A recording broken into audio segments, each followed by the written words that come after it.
તો ગીતા તો વાંચવી જ જોઈએ. ગીતામાં બધું આત્મ જ્ઞાન છે જ, એમ જોઈએ એમ.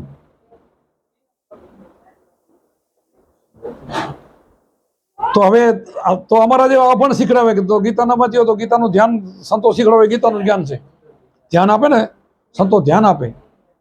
4 વાગે ખાલી 4 વાગે ઉઠીને બ્રહ્મપુરામાં ઉઠીને ખાલી ધ્યાન, એના પહેલા ગુરુનો શબ્દ આવે. આ શબ્દ રામે, કૃષ્ણએ, મહાવીરે, બુદ્ધે બધાએ જેટલા કહેવાય એને લીધેલો છે. આ શબ્દ પરંપરા છે. આપણે જે જેસલ તોરલ કયો, રૂપદેવ બાલદેવ કયો, આપણે જે ગંગા સતી, પાનબાઈ, મીરાબાઈ, આ બધાને શબ્દ મળેલો છે. આ શબ્દથી થાય, શબ્દથી જ આત્મા ઓળખાય. શબ્દનું બાણ લાગે તો થાય. એટલે શબ્દ લઈને આપણે ધ્યાન કરીએ, ધ્યાન કરીએ તો એ ઓળખાય. ધ્યાન સિવાય ઓળખાય નહીં. વાંચનથી ન ઓળખાય. ગમે એટલા પુસ્તકો વાંચો ને. હું થોડું ભણેલો છું, છતાં મેં ગીતાએ ખૂબ વાંચી છે, ભાગવત વાંચેલી છે, શિવપુરાણ વાંચેલા બધા જ. હું સ્વાધ્યાયમાં 10 વર્ષ ફરેલો છું, ભક્તિ ફેરીમાં નીકળેલો છું, સ્વામિનારાયણના સાધુઓની સેવા કરેલી છે, પણ ક્યાંય આવું દેખ્યું નહીં. મન ક્યાં ઠર્યું નહીં, શાંતિ મળી નહીં. શાંતિ જ્યારે અભણ ગુરુ મળી ગયા ને એમાં શાંતિ મળી, શાંત બની ગયા એમ. અભણ હાવ, ભણેલા નહીં. ભણેલા તો ભટકાવે આપણને ઉલટાય, ક્યાં ને ક્યાં લઈ જાય. અભણ છે ને, અભણ છે એ પણ સંતો છે ને, ધ્યાન કરીને પરમાત્માને મેળવી લે. વેદ વાંચ્યો ન હોય તો વેદ વાંચતા થઈ જાય. અભણ સંતો બોલો. 4 વેદની અંદર શું લખ્યું ખબર છે? 4 વેદ, અથર્વવેદ લ્યો, સામવેદ લ્યો, યજુર્વેદ લ્યો. કોઈ કે તત્વમસી, તત્વ તારી અંદર છે ને, આત્મ તત્વ તું છો એમ, તો એને ઓળખ. આમ બ્રહ્મ જ કે હું બ્રહ્મ જ છું એમ. પણ ભ્રમ ક્યારે થવાય? એ પહોંચી તો, ત્યાં સુધી નહીં. જ્યાં સુધી ન પહોંચો ત્યાં સુધી એને જીવ કહેવામાં આવે છે, અને પહોંચે તો એને શિવ કહેવામાં આવે છે. જીવમાંથી શિવ બનાવે છે. આપણને માણસનો ફરમો ભગવાન બનાવ્યો. માણસમાંથી કોઈ સીધો દેવ બને? દેવ સંગતથી બનાય ને. ભગવાને પણ સંગતથી બનાય, કર્મ કરીને બનાય ને. રાક્ષસ પણ કર્મથી એવી સંગત થાય તો રાક્ષસ બની જાય. માણસમાંથી સંત બને, માણસમાંથી દેવ બને, માણસમાંથી રાક્ષસ બને, માણસમાંથી બધું થવાય. જેવી સંગત એવાના બની જાય. તો આપણે સંગત એવાની કરીએ ને, આપણે એવા બની જાય. સંગત કરીએ તો, સંગત માટે આવા થોડાક સત્સંગો સાંભળીએ તો, આવા સત્સંગમાં જઈએ તો, પછી મનન કરી, નિધ્યાસ કરીને ઉતારીએ જીવનમાં, તો ન ઉતારીએ તો નહીં. બાકી તો હવે દેવ દર્શન તો નહીં કરવું, નહીં મને મજા નહીં બધાને જવું. એટલે અમારો આ 25 વર્ષથી હું ફરું છું, 25-30 વર્ષ છે. સ્વખર્ચે ફરું, કોઈની દક્ષિણા લેવી નહીં.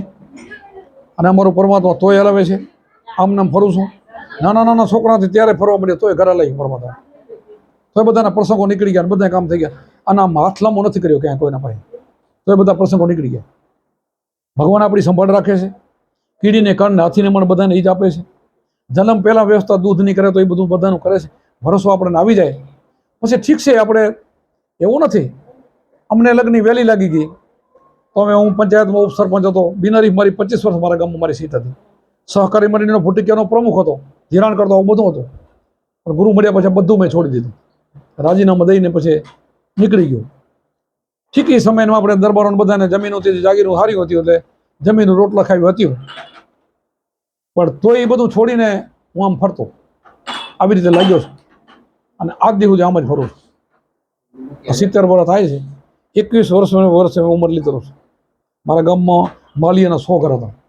એમાં શંભુરામ મારા ગુરુ હતા, મારા બાપુના ગુરુભાઈ. મારા બાપુ ઉપદેશ ના આપતા ને શંભુરામ આપતા, એટલે મેં ઉપદેશ એમના પાસે લીધો.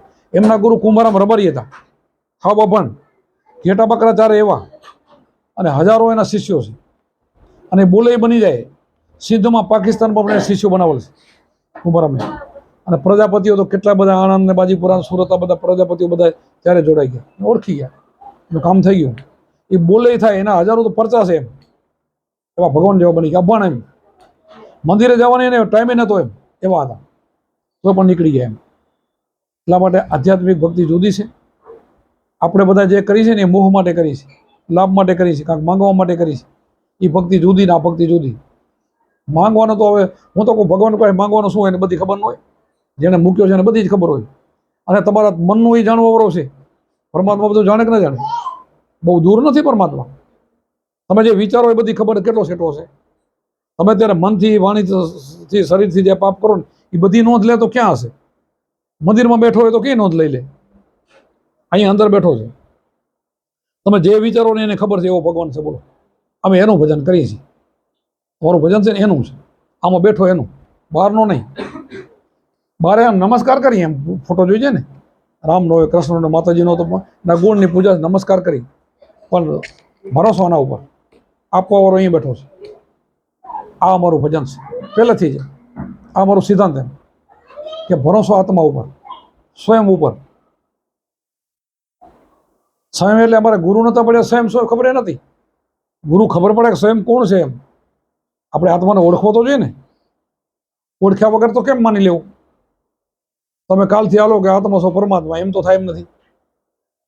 આપણે મજૂરી કરતા ને કરોડોપતિ છો, કરોડ કોઈ માની લે કેમ? એમ હાલે?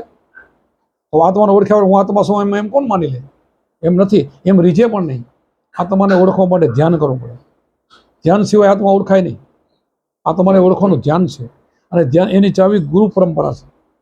જેમ રામચંદ્રજીને કેમ વશિષ્ઠે ઉપદેશ આપ્યો છે, કૃષ્ણને પણ સંદીપને દુર્વાસે આપેલો છે, એવી રીતે રામદેવપીરને પણ બાળાનાથે આપેલો છે, બાળીનાથે. એવી રીતે પરંપરા મહાવીર હોય, બુદ્ધ હોય કે ગમે ગમે થઈ ગયા, ભગવાનો થઈ ગયા ને, જૈનો એના બધાના ગુરુ હતા ને. સ્વામિનારાયણ એના પણ ગુરુ હોય. ગુરુ સિવાય આત્મજ્ઞાન મળે નહીં, ક્યાંય પણ મળે નહીં. પુસ્તક વાંચીને કોઈ ભગવાન થઈ શકે નહીં. કોઈ થયો નથી ને થાય પણ નહીં, ક્યારે ન થાય.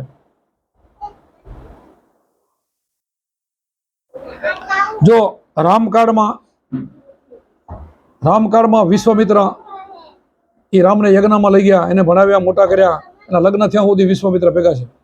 પણ વિશ્વામિત્ર અને વશિષ્ઠમાં ઘોડે ગધેડે ફરક. વશિષ્ઠ એના 7 કુળના 8 કુળના ગુરુ છે. બોલો, બધાના ગુરુ વશિષ્ઠ છે.